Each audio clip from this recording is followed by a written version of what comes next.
Je vais avoir ma première plaque qui va partir d'ici jusqu'à ici. Mon doublage, en gros, fait 16 cm d'épaisseur. Au niveau du passage des gaines électriques, il y a deux possibilités. On est d'accord, hein? J'ai quand même abusé sur la longueur de câble, hein.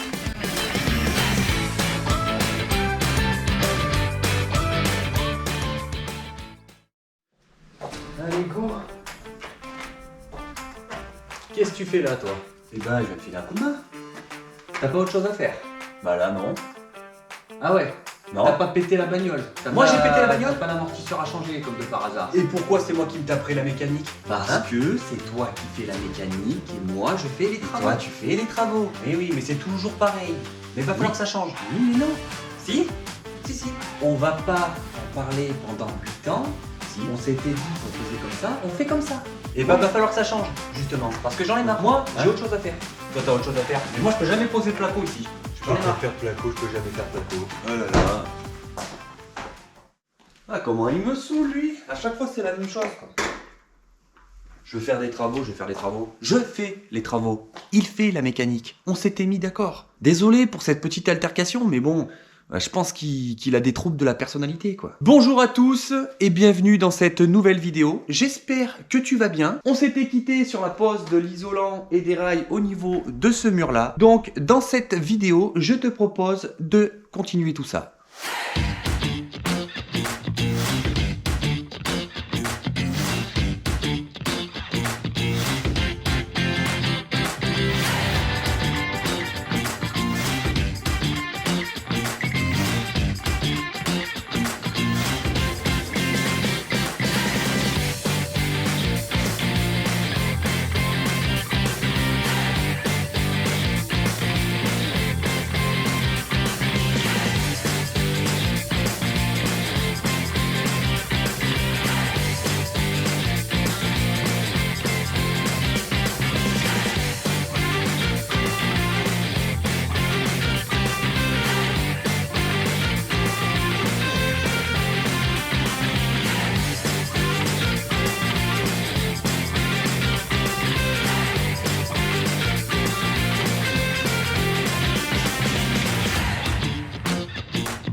J'ai terminé mon raillage, donc c'est nickel. Tu as vu, j'ai commencé par poser mes montants aux deux extrémités de la fenêtre sans même avoir fait mon calpinage pour repérer chaque plaque de placo, parce que dans tous les cas ici il va y avoir un montant. Après j'ai revissé un montant dans le premier, pareil de l'autre côté, un rail à l'horizontale. J'ai fait la même chose au niveau du plafond et après j'ai fait mon calpinage. Donc je vais avoir ma première plaque qui va partir d'ici jusqu'à ici, une autre là et un bout de chute ici. Je pars de là parce que de l'autre côté, je n'ai pas encore isolé et raillé. Ça, tu le sais si tu as vu l'épisode précédent. Parce que mon plafond n'est pas fait et que j'ai de l'isolant de partout et du placo de partout. Donc, je vais avancer comme ça par zone. Après, je vais m'attaquer à ce mur-là. Mon doublage, en gros, fait 16 cm d'épaisseur. Donc, je vais perdre 16 cm sur tout le tour de la maison. Donc, ça fait perdre un peu de surface. Mais personnellement, je préfère avoir une bonne isolation, perdre un peu de surface que de payer 3000 ou 4000 euros de chauffage chaque année. Alors après, tu as une deuxième solution, c'est que tu peux isoler par l'extérieur, sauf que là, on n'est plus du tout sur le même tarif. Ou alors, t'isoles pas, mais bonjour les factures, quoi. Hein. Et comme on dit, on isole une fois, on chauffe à vie. Cette maison, c'est une maison des années 70. À l'époque, pour se chauffer, ça coûtait que dalle. C'est pourquoi les maisons de l'époque n'étaient pas isolées. Ce qui n'est plus le cas aujourd'hui. Vu le prix de l'électricité, du gaz, du fuel, vaut mieux isoler. Après, tu n'es pas obligé de mettre 145 mm comme moi je mets. Minimum, je te conseillerais de mettre 100 mm parce que en dessous, tu vas pas sentir une grande différence. Je suis bien content de ma méthode d'avoir collé sur mon mur directement mes panneaux en 100 mm. Voilà, je ne vais pas m'embêter à rentrer mes panneaux de 100, à vérifier qu'ils se touchent bien derrière pour pas avoir de pont thermique. Là, je suis sûr qu'il n'y aura pas de pont thermique. Donc là, je vais passer mes dernières gaines électriques et je vais pouvoir poser ma dernière couche avec la 45 mm.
Pour éviter le gaspillage d'isolant, tu vois, j'essaie de placer mes chutes par endroit. Donc je mets du scotch pour les maintenir, hein. C'est pas pour une question d'étanchéité à l'air ou autre chose. C'est juste pour que ça tienne bien le temps que je plaque. Donc tu vois, j'en ai placé encore ici et ici. Du coup, ce qui me fait que j'ai eu que ça de chute. Même cette partie-là, je vais pouvoir la réutiliser.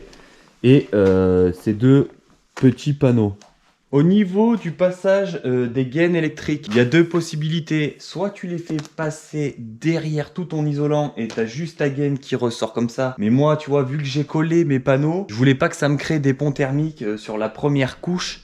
Tu sais, avec les gaines, ça aurait pas plaqué correctement et tout. Donc, j'ai fait le choix de les passer devant, c'est-à-dire devant les deux couches d'isolant.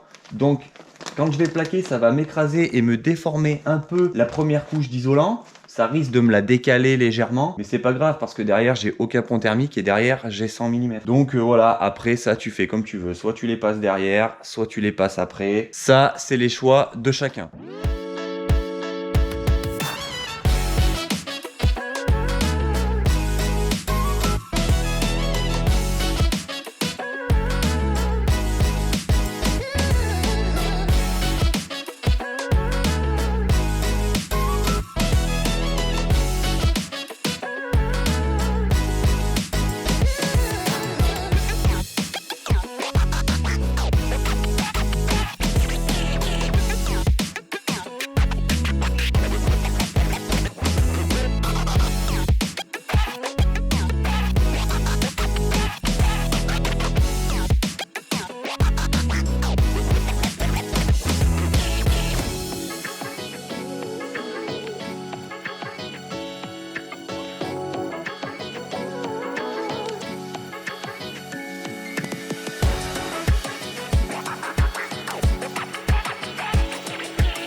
d'accord, hein.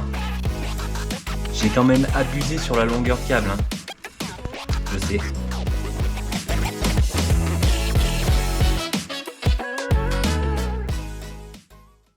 Au niveau de la hauteur de mes prises, elle sera à 25 cm de mon sol fini. Parce qu'il ne faut pas oublier de prendre en compte que je vais couler une chape de 7 à 8 cm sur ma dalle. Pour avoir toutes les prises qui sont situées au bas des murs à la même hauteur dans toute la maison, ce que je fais, c'est que je prends ma cote du centre de ma prise jusqu'à mon plafond, parce que mon plafond sera à la même hauteur dans toute la maison. Parce que si tu prends ton point de repère au sol, là tu vois la dalle elle est un peu défoncée, par endroits il y a des trous, ça peut varier de 5 à 6 mm et du coup il n'y aura aucune prise à la même hauteur. Généralement pour régler la hauteur des prises tu utilises ton laser, tu le règles à la hauteur de la première et du coup ça te trace un trait sur tout le tour de ta pièce, du coup tes prises elles sont toutes à la même hauteur. Mais une fois qu'il va y avoir les cloisons de montée, pour les prises admettons de la salle de bain ou de la chambre d'à côté, je ne pourrais pas me servir de mon laser, donc il va bien falloir que j'ai une cote. C'est pour ça que je prends par rapport au plafond. Au niveau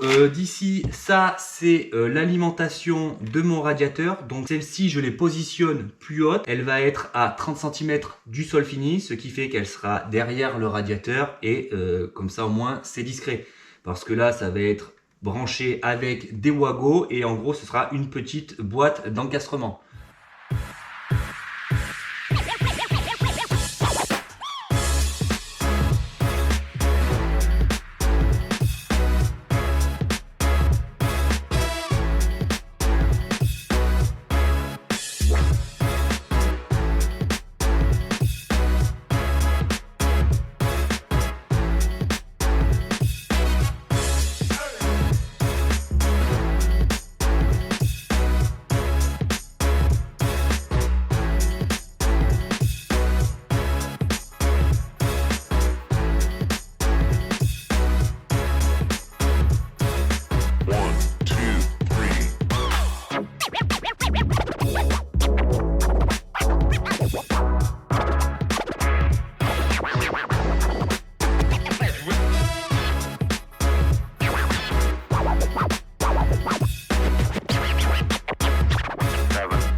Ah, ça fait plaisir ce premier mur doublé et isolé.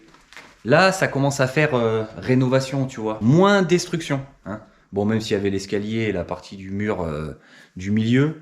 Mais là, tu vois, avec les rebords des fenêtres, ça commence à faire fini. Enfin, fini, on se comprend, tu m'as compris. Hein. Du coup, je vais pouvoir commencer à doubler ce mur-là, l'isoler et tout. Mais bon, faut que je vois au niveau de la cage d'escalier. Parce que le rez-de-chaussée de la maison, au niveau des murs périphériques, ils sont doublés en double parpaing. Donc du coup, j'ai un rebord dans ma cage d'escalier. Mais le rebord fait 14 cm. Et mon doublage fait 16. Donc je vais voir avec tous les autres mecs qu'il y a dans ma tête pour voir ce qu'on fait quoi, tout simplement. Je vais m'arrêter là pour cette vidéo. J'espère qu'elle t'aura plu. Je vais aller voir dans le garage si Jean-Patrick a fini de réparer la bagnole. Je t'invite à t'abonner à cette chaîne YouTube si tu n'es pas encore abonné. Merci à tous d'avoir regardé cette vidéo jusqu'au bout. On se retrouve dimanche prochain. Ciao!